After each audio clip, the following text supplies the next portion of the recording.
Here we are going to see the use of class keyword in Python. Class is used to create our own custom objects. That means if you want to create an object called as student, employee, account, customer, whatever the user defined data types, if you want to create a user defined data type like that, we can use class keyword. Okay, here I'm going to create a student object. Okay, student. So we can name class, we can provide any name, colon, and here if you want to provide any statement, we can provide inside that. I'm just if you don't want to provide anything, we can provide pass. Okay, here I have created a student class, so I can create a student object, something like s1 equal to student. Okay,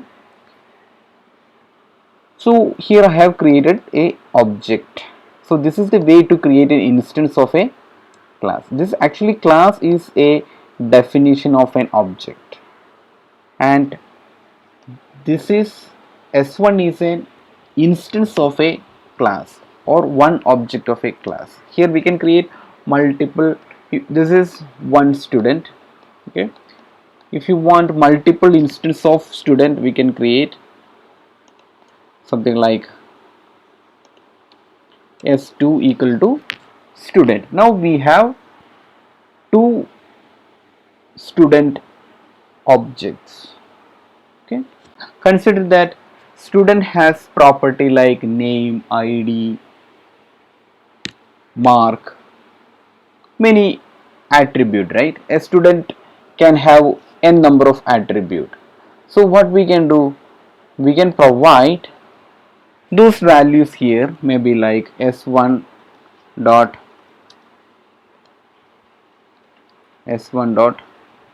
name equal to maybe Tom. So s2 dot name equal to Sita. Okay, so inside student we can provide some function. I'm providing a function def display. The first argument of a function inside a class should be a reference to the object itself. Usually we use the word self. Okay, we can provide any name instead of self. Okay, now I can just do something like print self dot name. So here I can call s1 dot display s2 dot display. Okay, so if I invoke those function, s1 dot display means this particular display function get invoked on s1 object. So the self is pointing to the s1 object. So self dot name is what is the name in s1 object. Okay, so here we get Tom. Okay, so similarly s2 dot display means here when we call the display, the self is pointing to the s2 object, and inside here self dot name will be s2 dot name. s2 dot name is Sita. That is why we got this printed here. Okay, in Python, once you create a class, we can provide any attribute or properties to the object like this. Okay, so here when I created a student, after creating the student I have provided name. Similarly, if you want some other property, s1 dot mark equal to 450 something. Okay, so this particular object has name property and mark property, and this particular s2 object has only name at present. Okay, so here an object, here in Python we can add any type of properties to an object, okay, at any time. Okay, that is not possible in programming languages like C++ or Java. Okay, so here I have provided this name and mark after creating this particular student object, right? Think about, while creating a student object, I want to provide this information. So what we can do, so here when I call student, I haven't provided any values here, right? So this is actually called as, here we are calling the constructor function, basically student. If you do like this, student in bracket, if you provide student parenthesis, it is calling the constructor function. So the constructor function in Python is def underscore underscore init. This is the constructor function of an object. Constructor function means what function should be executed when creating an object. Okay, now class is a definition of an object. So when you create an object, what function should be executed? So here I want to provide something like name, id, mark 1, mark 2 and mark 3. So I want to create a student with name, id, mark 1, mark 2 and mark 3 as the properties. So self dot name, here we have created object properties like this, right? So what we can do here, we can do that logic here. Okay, that means self dot name means, self means pointing to, self is a reference to the object that is being created. Okay, so here self dot name equal to this particular value, okay, name. Similarly self dot id equal to id, self dot mark 1 equal to mark 1, mark 2 equal to mark 2 and mark 3 equal to mark 3. Okay, so here we can provide any variable. Okay, here I have used the same variable name here. Okay, so student has this many properties. Student has name, id, mark 1, mark 2, mark 3 as the property or attributes, okay, of the student. Okay, now we can display those information, maybe something like print self dot id, self dot name, self dot mark 1, self dot mark 2 and self dot mark 3, right? 2 and 3. Okay, now if you run this, what will happen? So we got an error saying that init missing 5 required positional argument, name, id, mark 1, mark 2 and mark 3. So what is actually happening here is that here we have created a student class that is expecting 5 arguments while creating the student, but we haven't provided any value. So I am providing name as Tom and id is 111 and mark is 22, 33 and 44. Okay, now if you run this, so we got another error. So that means here it is creating the problem. Okay, so here I am providing the same thing like Sita, id is 222, mark as 25, 35 and 45. Okay, so run this. So when we call s1.display, it display this particular data here, right? Now s2.display means this particular display function works on s2 object properties. Okay, that means it displays these particular data.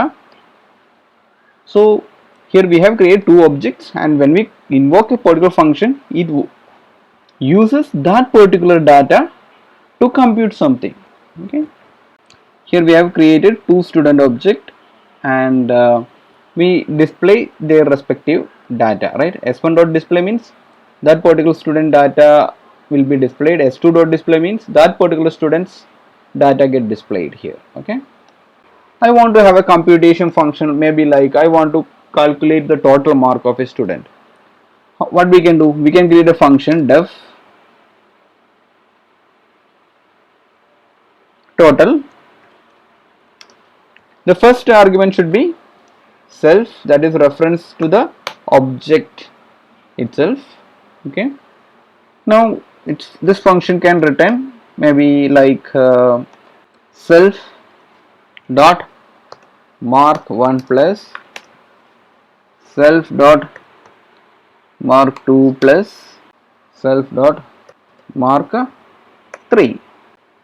Now if you want to display total mark, print self dot, if you call total, so the total function get invoked on the object. So let's see the output. Here I am providing some message.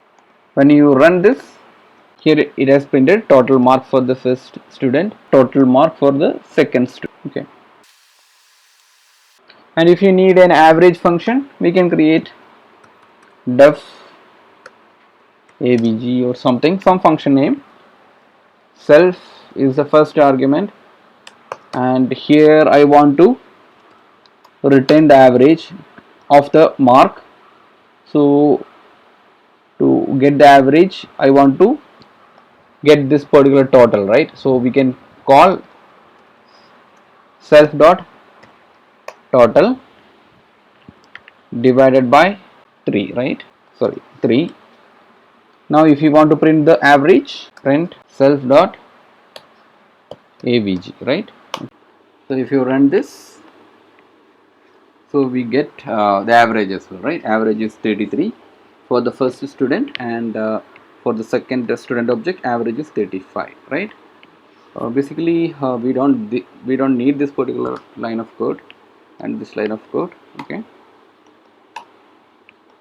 if you want to create our own complex object type, we can use class, maybe like a student here, right? Here we have a student that has so many attributes. Student has name, id, mark.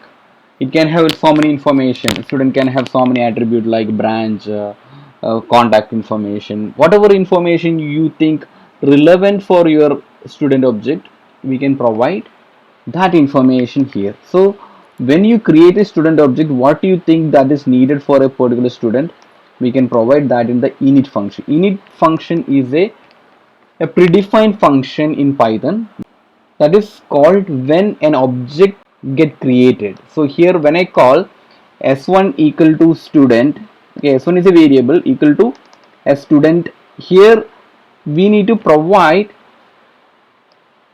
these values. So while creating a student, if you think what are the arguments are or what are the attributes should be initialized, we can provide those values here, and we need to have a init function to get those values and assign that to the object that is being created. So here self is the reference to this particular object in the memory. Okay, for an object it can have properties.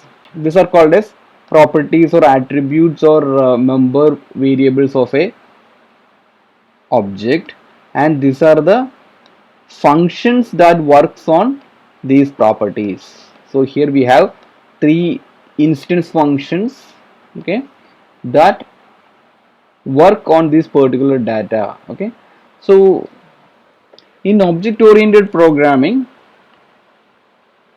we define our own object. Okay, an object has properties and functionalities. Okay, So these are the properties or attribute or the data, and these are the functions that works on this particular data. Okay, imagine this is our computer memory, and here when I call s1 equal to student, it creates a object in the memory, something like this is one object. So this particular s1 is a reference to this particular object. Okay, and s1, so when I call like this, it will call this init function. So this self is also pointing to the same object. Okay, so self dot name means it will create a property called name here, and its value is whatever the value we pass from here, that is Tom, right? So the value will be Tom. So similarly, id equal to, what is the value we provided? 111, right?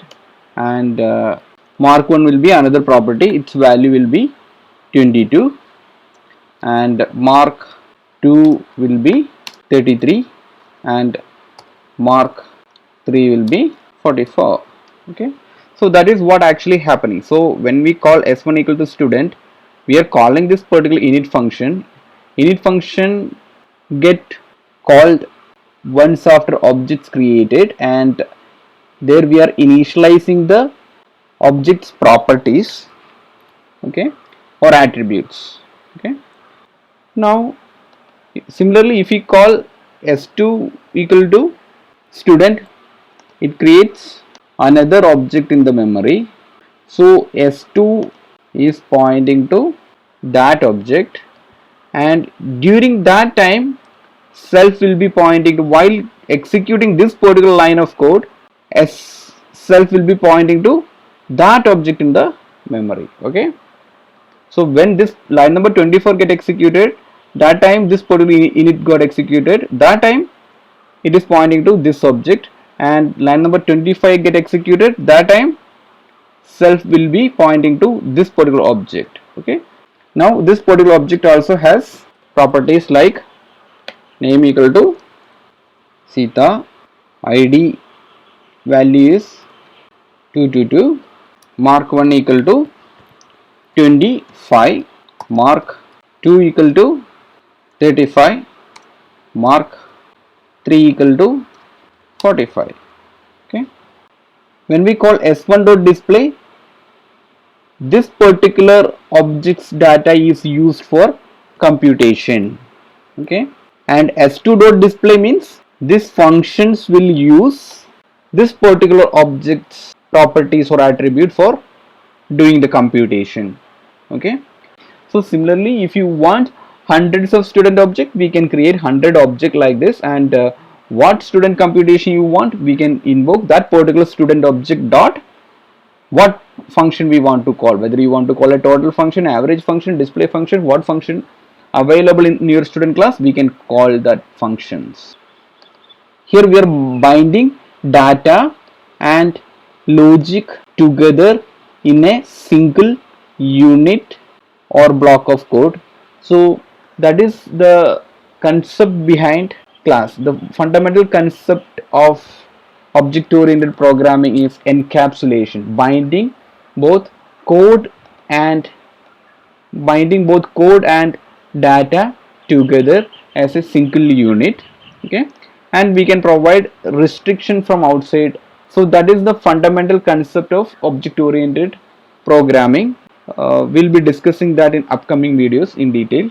Okay, I hope you got some idea about how to create class and object in Python.